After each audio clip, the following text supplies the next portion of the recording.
বৃহস্পতিবার দিন এই কাজগুলি করলে সংসারে দরিদ্রতা দূর হয়। নমস্কার বন্ধুগণ, আমার এই ইউটিউব চ্যানেলে আপনাদের সকলকে জানাই স্বাগতম। আজকের এই ভিডিওটিতে আমি বৃহস্পতিবারের কিছু উল্লেখযোগ্য বাস্তুশাস্ত্রের কথা বলবো, যা আপনাদের জেনে রাখা খুবই জরুরি। তাই এই গুরুত্বপূর্ণ ভিডিওটি অবশ্যই শেষ পর্যন্ত দেখবেন এবং কমেন্টের জয় শ্রীকৃষ্ণ, জয় শ্রীরাম, হর হর মহাদেব অবশ্যই লিখবেন। তাছাড়া ভিডিওটি নিজের বন্ধুবান্ধব তথা আত্মীয় স্বজনদের সাথে অবশ্যই শেয়ার করবেন, যাতে ওনারও উপকৃত হতে পারেন।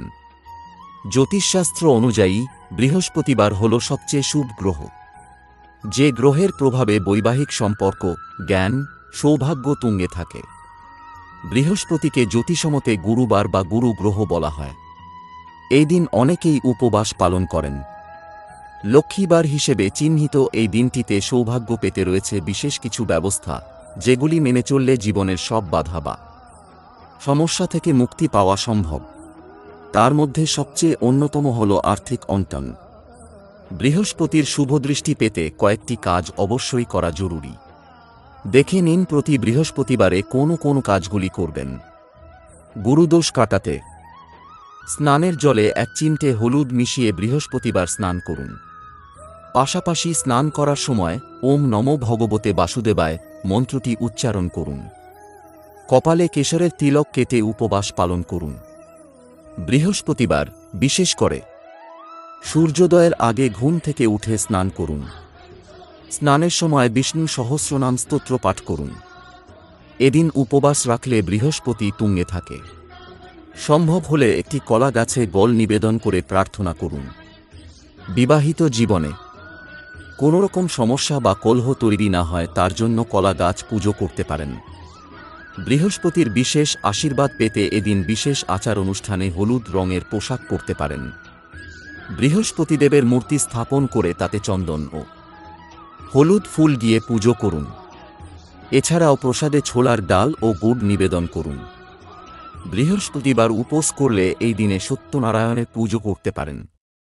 কুণ্ডলিতে বৃহস্পতির অবস্থানকে শক্তিশালী করতে এদিন কাউকে ধার দেওয়ার সময় একটু ভেবেচিন্তে কাজ করুন।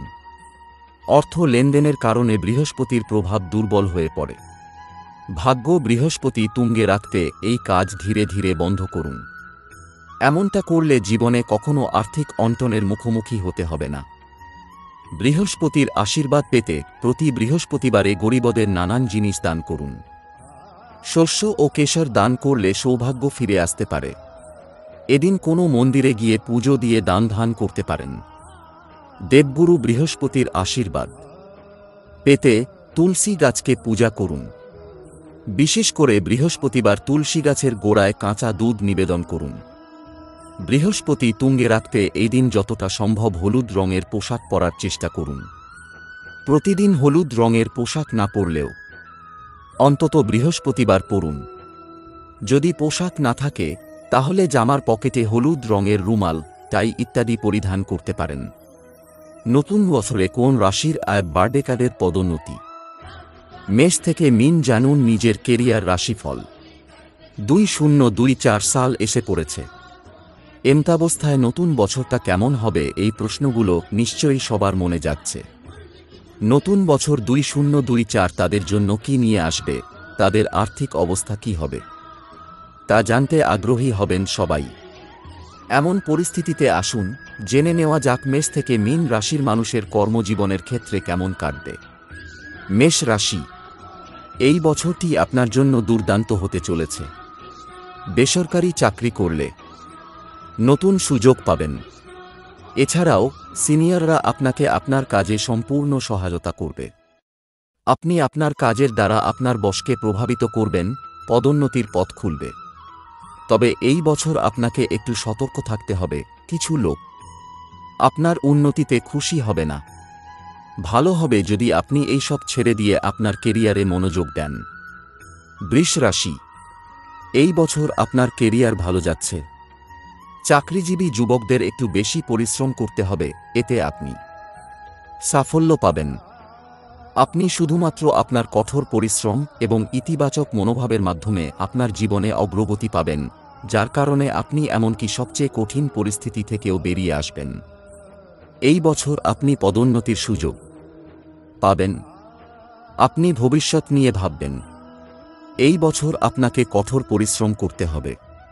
মিথুন রাশি, এই বছর আপনার কেরিয়ার দুর্দান্ত হতে চলেছে। আপনি যদি হাইকোর্ট, কপার বা জমি সংক্রান্ত কাজের মতো কোনো ক্ষেত্রে থাকেন, তবে আপনি বিশেষ সুবিধা পাবেন। এছাড়া কিছু খেলাধুলায় অংশগ্রহণ করবেন।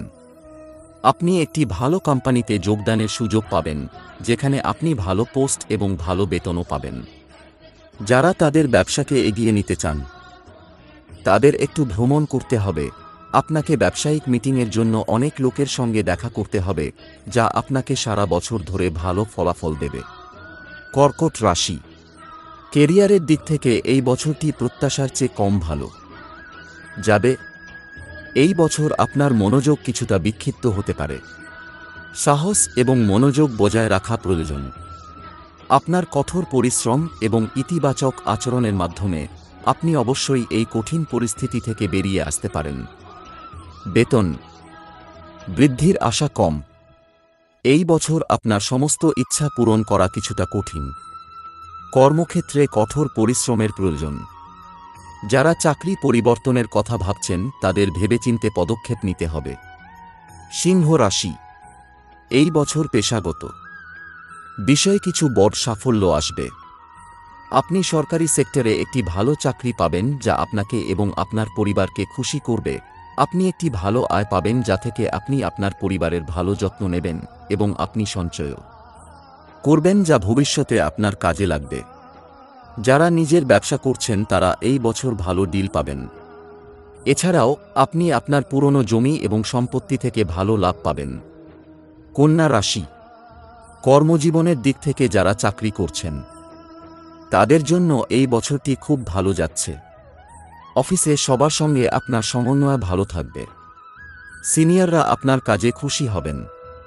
এ বছর পদোন্নতির সুযোগ পাবেন। বেতনও বাড়বে। কাজের চাপ সঠিক উপায়ে সামলাবেন হবে। আপনার সিদ্ধান্তগুলি আনন্দদায়ক ফলাফল দেবে। একটি নতুন ব্যবসা শুরু করার পরিকল্পনা করবেন, যা প্রিয়জনের কাছ থেকে সমর্থন পাবে। আপনি যদি বিদেশে চাকরি পেতে চান, তবে এই বছর আপনি অনুকূল সুযোগ পাবেন। তুলা রাশি, এই বছরটি আপনার জন্য ভালো যাবে। এই বছরে আপনি লেখক, ব্যবসা সেক্টর, খাদ্য সেক্টরের মতো ক্ষেত্রে ভালো করবেন। এছাড়াও আপনি ফ্যাশন ডিজাইনিং, কম্পিউটার কোর্স, ফটোগ্রাফির মতো সেক্টরগুলিতেও যেতে পারেন। নির্মাণ ব্যবসার সঙ্গে জড়িতরা লাভের মুখ দেখবেন। এই বছরের মাঝামাঝি সময়ে আপনি আপনার কাজে কিছু পরিবর্তন করার কথা ভাবতে পারেন। আপনি যদি চাকরি খুঁজছেন, আপনি ভালো চাকরি পাবেন। বৃশ্চিক রাশি, এই রাশির জাতক জাতিকাদের জন্য এই বছরটি মিশ্র হতে চলেছে। এই বছর চাকরি খুঁজছেন এমন তরুণদের জন্য সুখবর রয়েছে। বছরের মাঝামাঝি একটি ভালো চাকরি পাবেন। চাকরিজীবীরা ভালো কাজের কারণে পদোন্নতির সুযোগ পাবেন, যার কারণে আপনার বস আপনার প্রশংসা করবেন। এই সময় আপনি আপনার কাজে কিছু নতুন আইডিয়া নিয়ে আসবেন। শুধুমাত্র আপনার ইতিবাচক মনোভাবই আপনার কেরিয়ারে উন্নতি আনবে। আপনার আত্মীয়রা আপনাকে সমর্থন করতে প্রস্তুত থাকবে। আপনি আপনার পরিবারের পূর্ণ সমর্থন পাবেন। ধনু রাশি, এই বছর আপনার কর্মজীবন কিছুটা ধীর গতিতে এগিয়ে যাবেন। বছরের শুরুতে বারবার মতো পরিবর্তনের ফলে আপনার কাজ শেষ হবে না এবং আপনি একটু চিন্তিত হবেন। আপনার বস আপনাকে অন্য কোথাও ট্রান্সফার করতে পারে। কর্মরত যুবকদের উচিত তাদের সিনিয়রদের সঙ্গে ভালো সম্পর্ক বজায় রাখা। এছাড়াও নিজের মধ্যে ইতিবাচক শক্তি বজায় রাখুন, যার কারণে আপনি আপনার কাজে অবশ্যই সফলতা পাবেন। মকর রাশি, এই বছরটি আপনার জন্য স্বাভাবিকের চেয়ে ভালো হতে চলেছে। আপনি accounts department, finance department, sales ডিপার্টমেন্টের মতো ভালো লাইনে কাজ করবেন। এতে আপনার জ্ঞান বাড়বে এবং আপনি অনেক উপকৃত হবেন। এছাড়াও আপনি মিডিয়া লাইন বা কিছু নির্মাণ কাজের মতো কিছু ভালো সরকারি সেক্টরে যোগ দেবেন, যার কারণে আপনি অপ্রত্যাশিত সুবিধা পাবেন। আপনার জীবনে অনেক ধরনের সমস্যা আসবে, তারপরেও আপনি এগিয়ে যেতে পারবেন। এই বছর আপনি আপনার কর্মজীবনে হঠাৎ করে কিছু বড় সাফল্য পাবেন। কুম্ভ রাশি, এ বছরে কেরিয়ার গ্রাফ দ্রুত উপরে উঠতে চলেছে। আপনি আপনার কাজের প্রতি সম্পূর্ণ মনোযোগী হবেন। কাজের প্রতি আপনার দক্ষতা দেখা যাবে। অনেক ভালো সুযোগ আপনার পথে আসবে, যা আপনার ভবিষ্যতের জন্য ভালো হবে। কম পরিশ্রমেও ভালো ফল পাবেন। কর্মক্ষম যুবকদের কর্মসংস্থান বাড়বে। আপনি একটি ভালো কোম্পানি থেকে অনেক কাজের অফার পাবেন। সরকারি চাকরি পেতে ইচ্ছুক তরুণদের জন্য এবছর একটি সুবর্ণ সুযোগ। মীন রাশি, কর্মজীবনের দিক থেকে এই বছর আপনি হঠাৎ করে কিছু বড় সাফল্য অর্জন করবেন। প্রাথমিক মাসগুলো আপনার জন্য খুবই উপকারী প্রমাণিত হবে। আপনি যদি প্রপার্টি ডিলার হন তাহলে আপনার কাজ ভালো হবে। শুধুমাত্র আপনার ইতিবাচক মনোভাবই আপনার কেরিয়ারে উন্নতি আনবে। এই বছর আপনি আপনার কর্মজীবন সম্পর্কে একটু আবেগপ্রবণ হবেন। তবে চাকরি খুঁজছেন তরুণদের জন্য সুখবর রয়েছে। বছরের মাঝামাঝি একটি ভালো চাকরি পাবেন। আপনার কর্মজীবনের উন্নতির জন্য আপনার গুরু আপনাকে সম্পূর্ণ সমর্থন করবেন। এই বছরটি খেলোয়াড়, পুলিশ, ডাক্তার এবং এই রাশির কৃষকদের জন্য বিশেষভাবে শুভ।